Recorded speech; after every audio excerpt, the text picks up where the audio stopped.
हरे कृष्णा, राधे राधे। स्वागत है आपका कन्हैया स्टोरी की आध्यात्मिक यात्रा में। आप सभी को सर्पित अमावस्या की हार्दिक शुभकामनाएं। आज इस वीडियो में हम जानेंगे कि सर्पित अमावस्या के दिन इन 8 धार्मिक पाठों का पाठ करने से मिलता है पितरों का आशीष, और साथ ही जानेंगे कि चित्रकूट अमावस्या इतनी खास क्यों है। अश्विन माह के कृष्ण पक्ष की अमावस्या को सर्पित मोक्ष श्राद्ध अमावस्या कहते हैं। यह दिन पितृपक्ष का आखिरी दिन होता है। अगर आप श्राद्ध पक्ष में श्राद्ध कर चुके हैं तो भी सर्पित अमावस्या के दिन पितरों का तर्पण करना जरूरी होता है।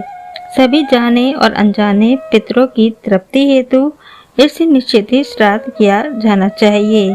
इस दिन यदि आपने पितरों की मुक्ति हेतु इन 8 धार्मिक पाठों को पढ़ते हैं या आचरण करवाते हैं तो इससे पितरों का आशीर्वाद मिलता है।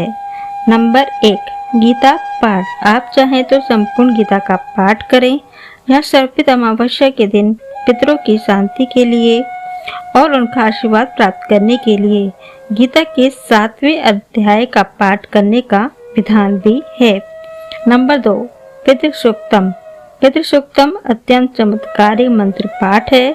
श्राद्ध पक्ष में पितृसूक्तम का पाठ संध्या के समय तेल का दीपक जलाकर करने से पितृदोष की शांति होती है, शुभ फल की प्राप्ति होती है और सर्व बाधा दूर होकर उन्नति की प्राप्ति होती है।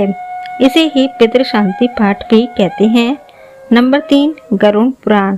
श्राद्ध पक्ष में गरुड़ पुराण के पाठ का भी आयोजन किया जाता है। सर्पित अमावस्या के दिन उसके श्राद्ध महात्म्य से संबंधित पाठ को पढ़ा जा सकता है। नंबर 4, गजेंद्र मोक्ष पाठ। कई लोग इस दौरान गजेंद्र मोक्ष कथा और पाठ को भी पढ़ते हैं। नंबर 5, रुचिकृत पितृ स्त्रोत। संपूर्ण श्राद्ध पक्ष या सर्पित अमावस्या को रुचिकृत पितृ स्त्रोत का पाठ भी किया जाता है। इसे ही पितृ स्त्रोत का पाठ भी कहते हैं, अत पितृ स्त्रोत। नंबर 6, पितृ गायत्री पाठ। इस पाठ को पढ़ने से भी पितरों को मुक्ति मिलती है और वो भी हमें आशीर्वाद देते हैं। इस दौरान पितृ गायत्री मंत्र और ब्रह्म गायत्री मंत्र का भी जाप करना चाहिए। नंबर 7, पितृ कवच का पवित्र पाठ। पितृ कवच पढ़ने से पितरों के आशीर्वाद के साथ ही उनकी सुरक्षा भी मिलती है। अपने पितरों को प्रसन्न करके उनका आशीष पाना है तो श्राद्ध पक्ष के दिनों में अवश्य पढ़ें सर्व पितृ दोष निवारण पितृ कवच का यह पावन पाठ। नंबर 8, पितृदेव चालीसा और आरती। हे पितेश्वर, आपको दे दियो आशीर्वाद।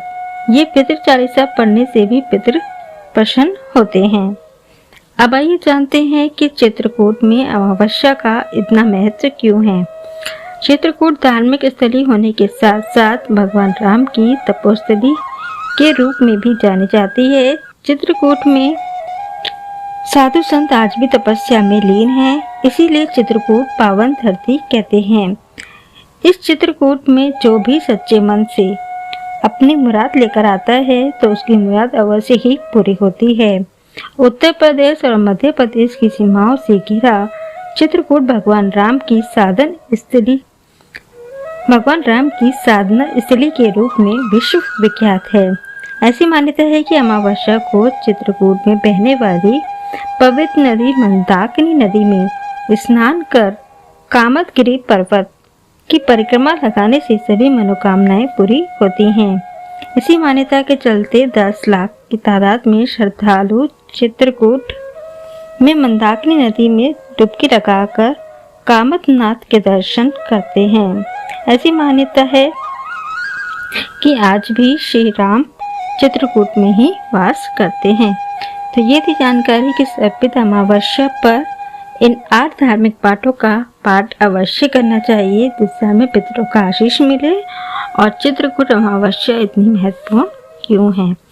तो आप सभी को सर्पित अमावस्या की हार्दिक शुभकामनाएं। इन धार्मिक पाठों का पाठ करें और अपने पितरों का आशीर्वाद प्राप्त करें। हरे कृष्णा, राधे राधे।